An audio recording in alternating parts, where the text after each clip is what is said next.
নিশ্চিহ্ন হওয়া থেকে বাঁচাইছে বিএনপিকে, আর সেই ছাত্রদের মুতে ভাষায় দিতে চায় বিএনপি। যদি বিএনপির লোকরা প্রস্রাব করে একমাত্র, তাহলে প্রস্রাবের তোরে ভেসে বঙ্গোপসাগরে গিয়ে পড়বো। দুদু ভাই আবার কেঁপেছে হাসনাত আব্দুল্লাহর উপরে। খেপারি কথা, হাসনাত করছে যে আওয়ামী লীগের টাকায় বিএনপির রাজনীতি চলে। দুদু ভাই বলছেন বিএনপি অনেক আগে থেকে, তার জন্মের আগের থেকে রাজনীতি করে, তাই হিসাব করে কথা বলা উচিত।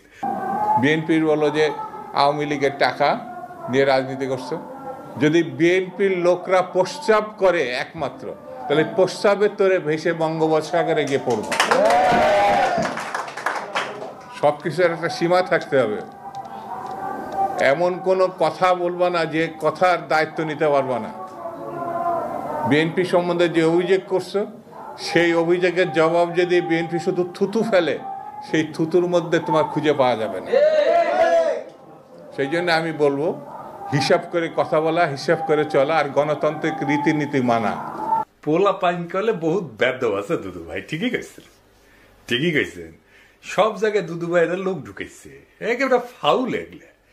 আপনি একজন বিশিষ্ট রাজনৈতিক নেতা, আপনি খাবার গেছেন, আপনার মুরগির ঠ্যাং দিবি না, তাই বলে দেখেন রানের পিস না দেয় দুদু ভাইয়ের কি রাগ। ঠিক আছে না? আমি কনফার্ম ওই মেসিয়ান না এনসিপি করে, ছাত্রদের দল করে। এরপরে দুদু ভাই খাবার গেলে না 2টা রান দিবেন, হ্যাঁ, আর ব্যান্ডে দিয়েন খেলানোর পরে। উনি খাবি আবার ব্যান্ডেও নিয়ে আসবি। তো আসেন আমরা না ইতিহাস দেখি। দুদু ভাই কইছে মুরব্বী মানুষ তো ইতিহাস দেখা দরকার। তো দুদু ভাই মাঝে মাঝে ফাউল করে আর একটা বাড়ি খায়, কিছুদিন ঠান্ডা থাকে। ওটাই একটা কাজ। বিএনপির জীবনের কি কাজ সেটা অবশ্য জানি না। হ্যাঁ, জানাই কোনো গতি, সে নাকি হয় সহসভাপতি। তো উনি তো সহসভাপতি। তো সহসভাপতি আর বেটা মানুষের দুদু একই জিনিস। বিএনপির দুদু ভাইয়ের কাজও এক, ওনার কোনো কাজ নাই আসলে। বিএনপির মধ্যে ঐতিহাসিক ভাবে আওয়ামীপন্থীরা কাজ করে। পাগলা ফজলু একটা উদাহরণ, হাবিবুর রহমান হাবিব একটা উদাহরণ। ওই নাকি জামাত ইসলামের লোকদেরকে মসজিদে ঢুকবার দিবি না, নামাজের ইমামতেও করবার দিবি না। আটঘরিয়ার কোন মসজিদে জামাতের কোন ইমাম কোন মুয়াজ্জিন আযান দিতে পারবে না, জামাতের কোন ইমাম ইমামতি করতে পারবে না। তো এই দুটোই ছাত্রলীগের প্রেসিডেন্ট ছিল। বিএনপির শাহ মোজ্জেম ছাত্রলীগের প্রেসিডেন্ট ছিল পরপর 3 বার। মনিরুল হক চৌধুরী আর এক ছাত্রলীগ, বিএনপি করে। এমনকি পরপর 2 বারের সভাপতি হওয়া কে এম ওবায়দুর রহমান, সেও বিএনপির সাধারণ সম্পাদক ছিল অনেকদিন। তো দুদু ভাই আওয়ামী লীগের টাকা মানে তো আওয়ামী লীগের নেতার কর্মীর টাকা, তাই না? কে এম ওবায়দুর রহমান যখন বিএনপিতে আসে বা অন্যান্য ছাত্রলীগের নেতারা যখন বিএনপিতে আসে, তার টাকা পয়সা কি আওয়ামী লীগকে ফেরত দিয়ে আসে নাকি নিয়ে আসে? আব্দুল ওয়াল মিন্টু যখন আওয়ামী লীগে ছিল, তার টাকা আওয়ামী লীগের টাকা না। আর আপনারা তো টাকা নিয়ে আওয়ামী লীগকে এলাকায় ফেরাইতেছেন, কথাটা তো মিথ্যা না, তাই না? তাই বিএনপির মধ্যে আওয়ামী লীগের টাকা আছে তো, কথাটা সত্য তো। 71 টিভির দখল কে নিছে? হ্যাঁ, কে নিছে? বুলু ভাই নিছে তো। আর টিভির দখল কে নিছে? আর কইলাম না।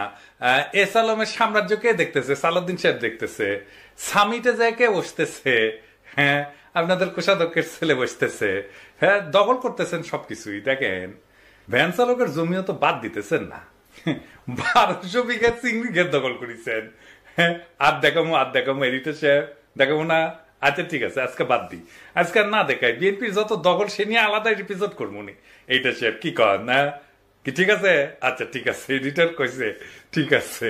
তবে দখল নাকি ন্যায্য অধিকার ফিরে পাওয়া, মির্জা ফখরুল বলছে। এটা দখল বলা ঠিক না, আমি বিশ্বাস করি নাই যে এটা কইছে মির্জা ফখরুল ভাই।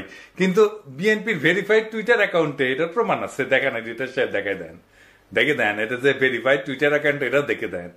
আওয়ামী লীগের মিছিল করে দিতেছে আপনাদের লোক। আওয়ামী লীগের লোক ছাড়া আপনাদের বিএনপি কার্যালয় উদ্বোধন হয় না। দেখেন যে কটা জায়গায় আওয়ামী লীগ মিছিল করেছে সেইগুলো স্থানীয় ভাবে বিএনপির টাকা দেওয়া হচ্ছে, আমরা খবর পেয়েছি, আমাদের কাছে সব খবর আছে।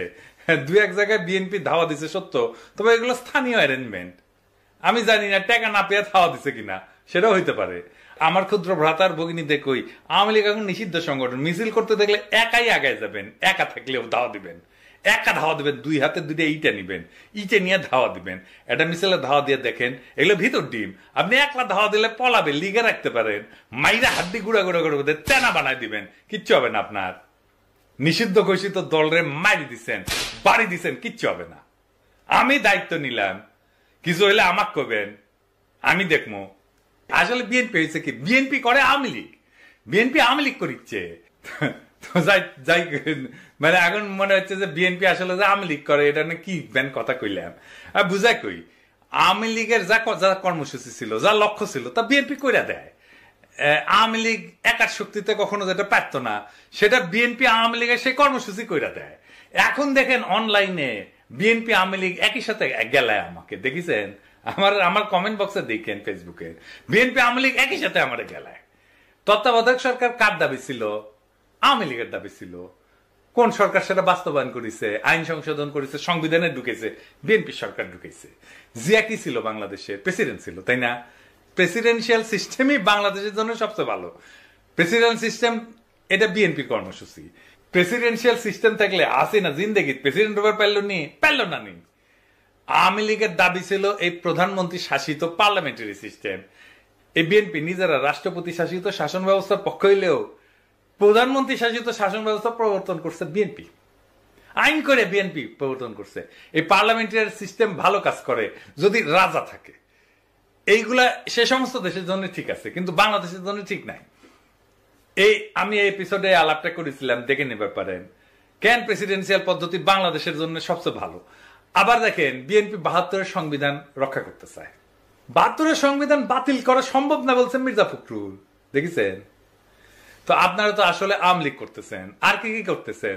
আওয়ামী রাজনীতি, অসাম্প্রদায়িক বাংলাদেশ গড়া ছিল আওয়ামী লীগের রাজনীতি, আপনারা সেটাই করতেছেন। এই দেশে অসাম্প্রদায়িক বাংলাদেশ আর বিএনপি লেখা সার্চ দেন না গুগলে, দেখেন বিএনপির কোন নেতা বলে নাই এটা। তারেক রহমান পর্যন্ত বলেছে আওয়ামী লীগ মুক্তিযুদ্ধের চেতনার বাংলাদেশ করতে চায়, বিএনপিও তাই চায়, দেখেছেন? তো বিএনপির তফাৎ থেকে আওয়ামী লীগ থেকে, বিএনপিতে বিলুপ্ত হচ্ছে আওয়ামী লীগ, দেখেছেন? আপনারাই ডাকতেছেন আওয়ামী লীগদের বিএনপি করার জন্য। হ্যাঁ দেখেন সব নেতাই ডাকিচ্ছে আর কি, রিজভি ভাই ডাকিচ্ছে, আমি খুশিও ডাকিচ্ছে, সবাই ডাকিচ্ছে। যান যান লাইন ধরেন, বিএনপির লাইন ধরেন। সালাউদ্দিন কাদের চৌধুরী কইছিল যে আওয়ামী লীগ একটা আশ্চর্য মেশিন, সব রাজাকার ঢুকাইলে মুক্তিযোদ্ধা বেড়ায়। তো এরকম বিএনপি একটা আশ্চর্য মেশিন হয়েছে, সব আওয়ামী লীগ ঢুকাইলে বিএনপি হয়ে বেড়াবে। রবীন্দ্রনাথ শুনলে কাছে পড়ে বিএনপি, দেখেছেন? আমরা যে জাতীয় সঙ্গীত পাল্টাইতে চাই, সেই জাতীয় সঙ্গীত নিয়ে বিএনপি গর্বিত। দেখেন তারেক রহমান কইছে, কি আর বলবো, এই রবীন্দ্রনাথ বাংলাদেশে ইন্ডিয়ার আওয়ামী লীগের একটা পলিটিক্যাল প্রজেক্ট, সেটারে ঊর্ধ্বে তুলে ধরে বিএনপি। এখন বিএনপি আওয়ামী লীগের লোকেরা এসে খাও খাও করে ধরবি, আপনি না রবীন্দ্রনাথ নিয়ে বই লিখেছেন, আমি একটা কেন, আমি ১০০টা বই লিখমু, তাতে কি যায় আসে? তাতে কিছু যায় আসে? জাতীয় সঙ্গীত একটা পলিটিক্যাল কোশ্চেন, একটা জাতির আত্মপরিচয়। আমি তো বদলিয়ারের কবিতা পছন্দ করি, রবীন্দ্রনাথ বাদী দেন, তা আমি কি বদলিয়ারের কবিতা নিয়ে এসে জাতীয় সঙ্গীত বানামু? হ্যাঁ বেকুব গুলা, আমি তো ইকবালের কবিতা পছন্দ করি, তো আল্লামা ইকবালের কবিতা নিয়ে এসে কি আমি বাংলাদেশের জাতীয় সঙ্গীত বানাবো? হ্যাঁ ফাইনালি ইসলাম প্রশ্নে বিএনপি ইন্ডিয়ার যেটা প্রজেক্ট, সেই প্রজেক্টের মধ্যে যে ঢুকেছে। আজেন এটা একটু বুঝে দেখি। বিএনপি সবসময় ইসলাম প্রশ্নে একটা নমনীয় শ্রদ্ধামূলক অবস্থান নিত সৃষ্টির সময় থেকে, জিয়াউর রহমানের আমল থেকে। কিন্তু বেশ কিছুদিন থেকে একটা শক্তিশালী ধারা বিএনপির মধ্যে কাজ করতেছে, যারা মনে করে ইসলামপন্থী ধারা, বিশেষ করে জামাত ইসলামীর সঙ্গে বিএনপির সঙ্গ ত্যাগ করা উচিত।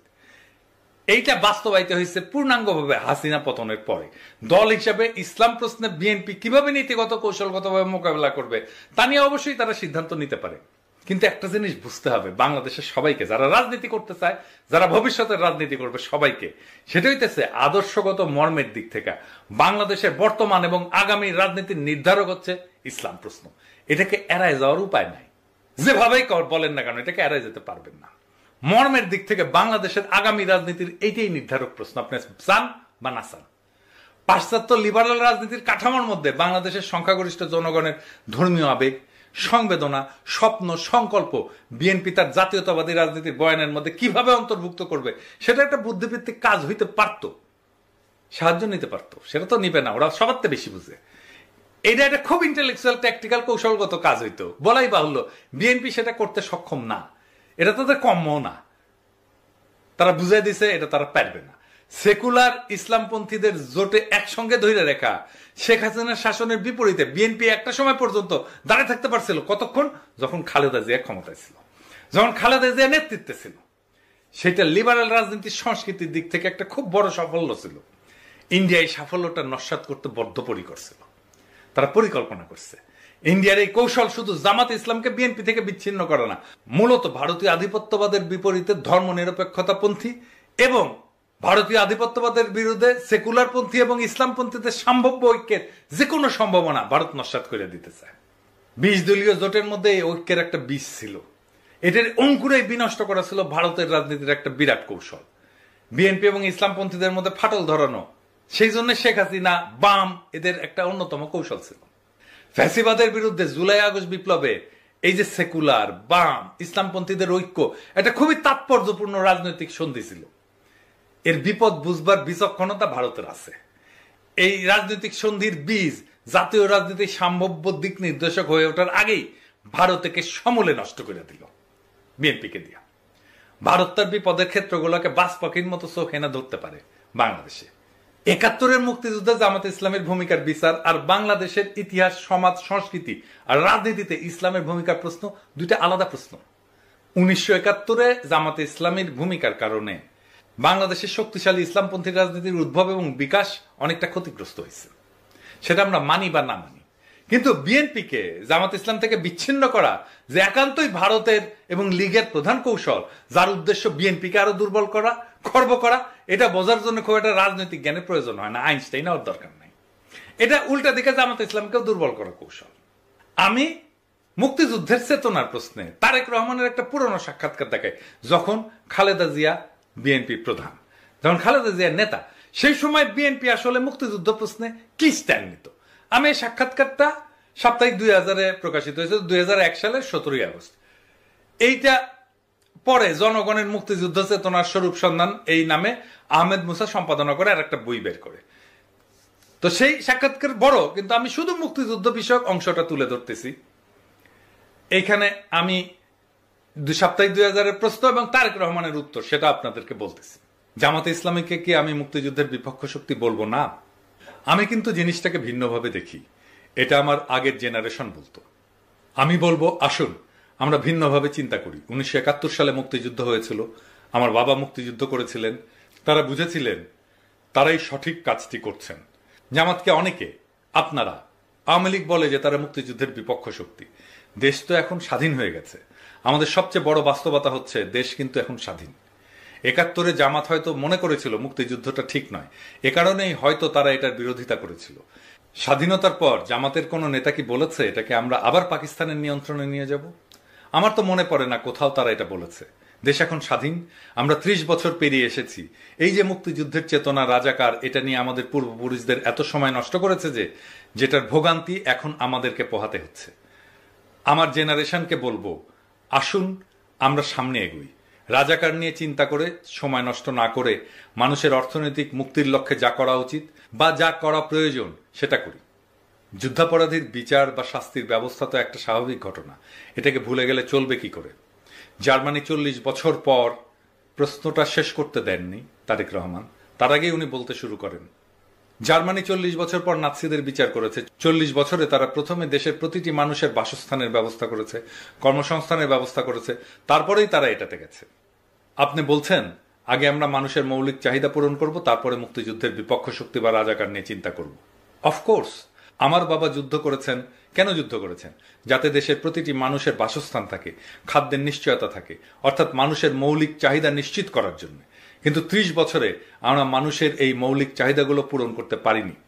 আসুন আগে মানুষের মৌলিক চাহিদাগুলো পূরণ করি, তারপর ওসব নিয়ে চিন্তা করা যাবে। আপনার বাবা যাদের বিরুদ্ধে যুদ্ধ করেছিল, আপনি তাদের বিষয়টি আলাদাভাবে দেখবেন না? আমার বাবা কারো বিরুদ্ধে যুদ্ধ করেননি, তিনি যুদ্ধ করেছিলেন মানুষের মৌলিক অধিকার নিশ্চিত করার জন্য। কিন্তু আপনি আদর্শ প্রশ্নটা শেষ করতে দেননি সাপ্তাহিক 2000-কে। তারেক রহমান তার আগেই বলা শুরু করেন, আপনার পেটে যখন ক্ষুধা থাকবে তখন কিন্তু মাথায় আদর্শ কাজ করবে না। আপনার পকেটে যখন চলার পয়সা থাকবে না, আপনি যখন আপনার সন্তানের ওষুধ কিনতে পারবেন না, খাবার কিনতে পারবেন না, তখন কিন্তু কোনো আদর্শ থাকবে না। এগুলো বইয়ে মানায়, বাস্তবে মানায় না। আমরা মুক্তিযুদ্ধের বিপক্ষ শক্তি বলতে যাদের কথা বলছি তারা তো খুবই কম। বিএনপির মতো একটা রাজনৈতিক দল কেন তাদের শেল্টার দেবে? শেল্টার দেওয়ার ব্যাপার নয়, আমরা চেষ্টা করেছি সবাই মিলে একসঙ্গে কাজ করতে, দেশকে এগিয়ে নিতে। এখন বলতে হয় 96 সালে শেখ হাসিনা যখন তাদের সঙ্গে নিয়ে আন্দোলন করলেন তখন কেন আপনারা তাকে এই প্রশ্ন করলেন না? অবশ্যই শেখ হাসিনাকে এই প্রশ্নগুলো করা হয়েছিল। উত্তরে কি বলেছিলেন শেখ হাসিনা? কৌশলগত মিত্রের কথা বলেছিলেন, কিন্তু এতে তিনি সমালোচনা থেকে রেহাই পাননি। কৌশলগত মিত্র তার মানে শেখ হাসিনা নিজ স্বার্থে বলেছেন এই কথা। আপনিও তো সেরকমই বলছেন না। আমি সেভাবে বলতে চাচ্ছি না। আমি বলতে চাচ্ছি আসুন আমরা সবাই মিলে সামনের দিকে এগোই। পেছন নিয়ে আমরা আর কত টানাটানি করব? আপনি জান না একজন সাধারণ মানুষের কাছে মুক্তিযুদ্ধের যারা বিরোধিতা করেছিল তাদের প্রতি তার হয়তো একটা বিরূপ ধারণা আছে।